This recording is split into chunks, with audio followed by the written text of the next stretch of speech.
Hello, how are you all doing? So here we go. Here is for September 15th for the asynchronous session for the new topic for this week. We're going to start out with digital information. Um, I hope you have finished all your discussion and everything for your practice quiz and everything for Unit 1. If not, keep working on it. I'll give you feedback as and when I look at it. But for today, I want to talk about digital information. We're going to do lessons 1 and 2. So here's my daily calendar. I'm going to post all this with this video. We're going to talk about on Tuesday, which is tomorrow. Watch this video, and in this video, I'm going to cover digital information lessons 1 and 2. And here's the homework that you're supposed to do before you come in on Wednesday. Okay, this is just pretty simple stuff. We'll talk about that. So we're going to talk about digital information. What is that? At the end of this lesson, you'll be able to do a few of these things. How computers represent information, right? What happens? How do you type programs in it, and then how does it get translated? So represent numbers using the binary number system. What is binary? What is bits? How can these bits be used to represent text and images? How do images get sent? You send lots of pictures. You watch movies, things like that. Sometimes the pictures don't look very good. They lose data. So things like that. We're going to talk about that. So let's start with lesson 1, computers and information. So I'm going to post this slide. I want you to open this slide as you watch this video. Pause here for a second and go to the slide and add comments on what information is. So what is your personal definition of information? At this point, whatever you know about information, you can just add as a comment on the slide. Okay, so you know how to do that. You've been doing that before. So go ahead and add that and then come back and we'll move on. So computer science, we've talked about this before. It's the study of problem solving, right? So it is commonly thought to be the study of computers, the machines, things like that. But it's really how to solve problems and information. What do we do with all this information? Okay.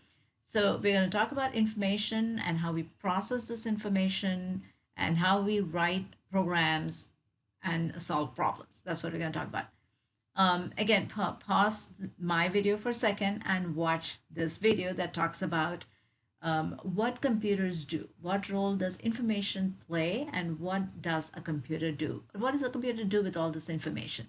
So watch this. Again, these are not very long. They're only 2-3 minutes, but the questions for your quiz comes from these videos as well. So you should watch them. And then we move on to talk about the different parts of the computer. So hardware. These are all the different types of hardware that we deal with. So we have the CPU itself, we have a printer, monitor. These are some different types of drives. There's a hard drive, the solid state drive, the USB drive. You all know that. There's a memory that we put in our computers. Then we have speakers, we have webcams, right? These are all the different things that go with our computers. What is the CPU? The CPU is a central processing unit that's on the motherboard. It is a processor, which is what we call it. It helps us run or execute a program. The operating system is a program. It sits on that, and you essentially need the CPU to be able to do something, right? That is the heart of your computer. Then you have main memory. Main memory is essentially where data gets stored when it's running, not the data that's stored at other times. That's your hard drive, right? So the main memory is called random access memory. And here's where programs and data that needs to be quickly accessed when when your computer is running is stored. So data is quickly accessed. So whenever you need to do something, the data gets loaded onto the RAM and then your application accesses it. So it could be Word. Word loads the document onto the RAM first, then it can access it easily. The programs that you're going to run, they all get loaded onto the RAM. RAM is volatile because when you turn off the computer, everything goes back onto the hard drive, which is why when you're working on a Word document, if you don't save it, it gets erased when you turn off the computer, or if your computer crashed for some reason. Sitting on the RAM doesn't mean it's saved. So it actually has to get saved on your hard drive. So the RAM is memory that gets, essentially things get loaded onto the RAM and the processor goes to the RAM, gets the data, and does something with it. So it's temporary storage. When the computer crashes or if your computer is turned off, the memory on the RAM is essentially all gone. All the data on that memory is gone. Then we have secondary storage, which is where you store all your information. When you turn off your computer, you want to save your files so you can actually access it later. So this could be your disk drive, your solid state drive, your USB drive, your CD drives, and your cloud storage now. All your Google Drives and whatever you save somewhere, you access it from somewhere. Those are all secondary storage where things are permanently stored. Then we have input devices. We have several types of input devices. As you know, you have your mouse, your keyboard, your webcam. It could be your audio, something where you speak into it. Those are all considered input devices that feeds data into the computer from the people or from other devices, right? Those are all input devices. Output devices are devices that actually get data from the computer and spit it out. Either it could be a console, which is a monitor to the screen, or it spits it out to a printer, or it spits it out to speakers, which would be audio, things like that. Those are all output devices. Okay. Here is another video on operating system. What is an operating system? Why do we need it?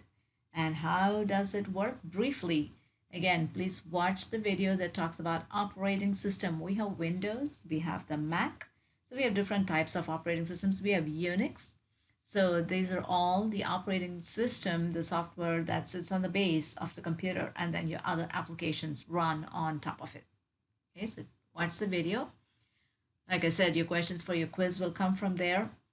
So once you watch that video reflection, you should be able to answer some of these questions. So I would put your answer on a comment here in the slide, since we are not in class to actually do these activities. So make sure you add your comments on these two slides as you watch this video. And then we'll try and review some of these before we start class on Wednesday. Okay, so next we are moving on to lesson 2, circles for patterns. Okay, we are going to play a quick game. Again, if we were in class, we would have done this with partners, but we are not. So I'm going to have you guys do this on your own. So let's say I want to buy 7 items. How many ways can you represent the quantity 7? Add your answer and some examples as a comment on the slide. I'm going to do the first one, and then you guys can do it. So I can say 3 plus 4. That's one way of representing, right? So 7. So maybe I have 3 apples plus 4 oranges. That's 7 items. Okay. So you add your own comment to this, how you represent 7. It could be different things. Okay. But at the end of the day, you get 7 something. So add your answer and some examples as a comment on the slide. Here's the activity that we're going to do. I'm going to talk about the activity, and you're going to do this on your own, not with a partner. You're going to figure out how many different patterns. So I'm going to say you're not going to do this with a partner. You're going to do it by yourself. So you are going to figure out how many different patterns you can make with 3 place values using only circles and squares. Okay, so here's how you're going to do it. Make a copy of this slide deck. So if you click on this, if you click here, it will open the slide deck. Okay, this is the slide deck that it opens. Now, I want you to make a copy of this. Don't use it as is, because there are several of you trying to use it. Make a copy of the entire presentation. That is, this has only like 4 slides. And it will make a copy in your drive called copy of this. Leave it like that. That's fine. You can just say, okay, don't need to worry about anything else. So it will be there in your Google Drive, and it opens it for you. So this is what you want to work on, this copy of this activity, right? Okay, don't worry about any of the stuff. This is your working slide. You don't have to open the share settings right now. You are going to go to, you could change this because you need to send me the link. So go ahead and click share like it says here, and make sure it says change link to Lake Oswego School District. That means anybody, so click on that. Okay, wait. I want to change it. Anyone, so change to Lake Oswego School District. That means anybody with the link can view it, and I want to be able to view it when you're done. So done. Okay, so this is Portland Community College, but you should change it to Lake Oswego School District. Okay, then the next step is to go to the next slide. Work out how many different patterns you can with circles and squares. So if you go back to my original slide, you will see that I have done 2 patterns to get you started. 3 circles. So let me make that pattern here for you to get you started. So here's one pattern. If I can move it. Okay. One circle. That's not what I wanted. Okay, let's try this again. One, I just want to drag one circle, another circle. So this is my pattern, the first pattern, 3 place values. I have 3 places, so I can do 3 circles. That covers 3 place values. It doesn't have to be perfect. Okay, that's one. Here's my next pattern, circle, square, and circle. Circle, square, and circle. Now you see how many patterns you can do with the rest of them. Okay, so you can make more patterns, right? Maybe you can make all 3 squares. Maybe you can have 2 circles first, then a square. That's a different pattern. Or 2 squares first, then a circle. So see how many patterns you can make, but you can have only 3 place values. Only 3. Okay, and they should all be different. No 2 of them can be exactly the same as each other, right? So these are place value patterns that we are making. So make as many as you can, and then let's go to the next one. Did you make patterns in some sort of order? Did you use any rules, or did you just randomly place it like we just did? There's no rules, right? Well, next time maybe I want to do 3 squares. So I'm not really like that. Like doing that for some reason. Okay, try that one more time. So this is just randomly doing it. I placed a circle. I'm not following any pattern, any rule. Okay, so did you follow a rule, or did you just randomly place them? Okay, that's what we're asking. Write your rules in the speaker notes section below your slide. So if you use some rules, then you go here and say, well, I use this rule. Maybe I placed 3 circles first, then 2 circles, then 1 circle. You know, there are different things that you can come up with, right? Rules. Okay, once you do that, go to slide 4 and use your rules. So these new rules that you came up with, you're going to go to slide 4 and you are going to do the same thing, form patterns, but now you have 4 places, not just 3 places. The previous one, you only had 3 places for each pattern set. Now you're going to have 4 places.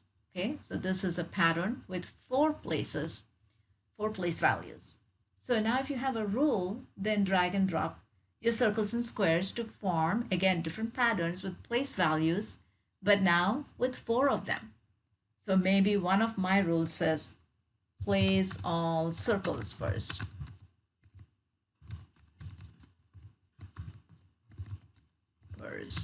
Okay, so that means I'm going to place 4 circles, then 3 circles, then the 4th one would be a square. So any kind of rules, but have some kind of rules instead of randomly placing them, and see how that works out for you. Okay, so for me, for example, if I decide if I'm going to have a rule that says place all circles first, then the next thing I can do is place 3 circles, because if I place 4 circles, then it will be the same as the previous pattern. I can't do that. So to fill the last one, I would use this. Okay, then I'll place 2 circles and then fill the place with squares. So there is some kind of a pattern. So you come up, or a rule, you come up with some rules and put place values, make patterns with 4 place values with these things. And then when you're done with that, here's what you're going to do. You're going to go here and share, right? And you're going to copy this link, copy a link, we'll copy it. So I'm going to copy it. And I'm going to go here to this slide that we were working on and add a comment, and the link goes there. So I can see what patterns you created. Okay, so I want you to do that. I should see all your comments here when you're done.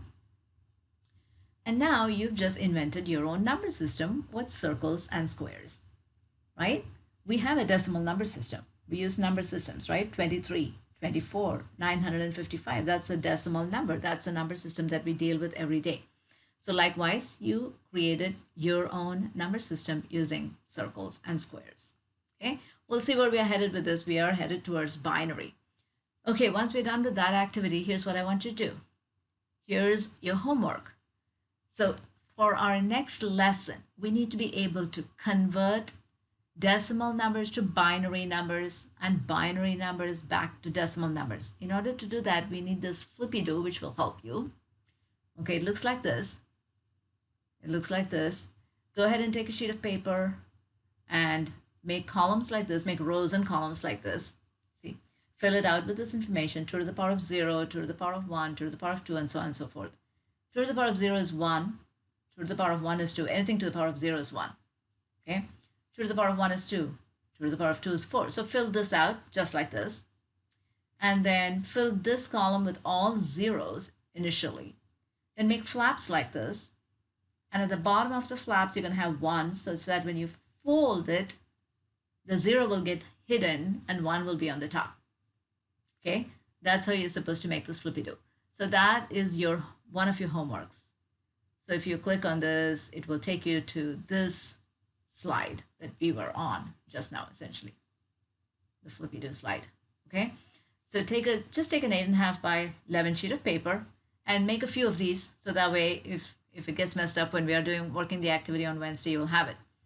And then watch this video. This is a 2-minute video. You see they have the same kind of flippy do, and they kind of show you how to work with these binary numbers. We'll do more of this on Wednesday, but I want you to watch this video, and this will kind of give you an idea of how to do this flippy do, because this is how we are going to use it in class on Wednesday. Okay, so try to do this. Make 2 or 3 different versions of it. Make sure the flap, when it folds up, hides the 0 and shows a 1, so that way we can make different binary numbers. Okay, and so that's the lesson for today, and that's all you have for the homework. Make the flippy do and watch the video on that slide. Okay, and I will see you back on Wednesday.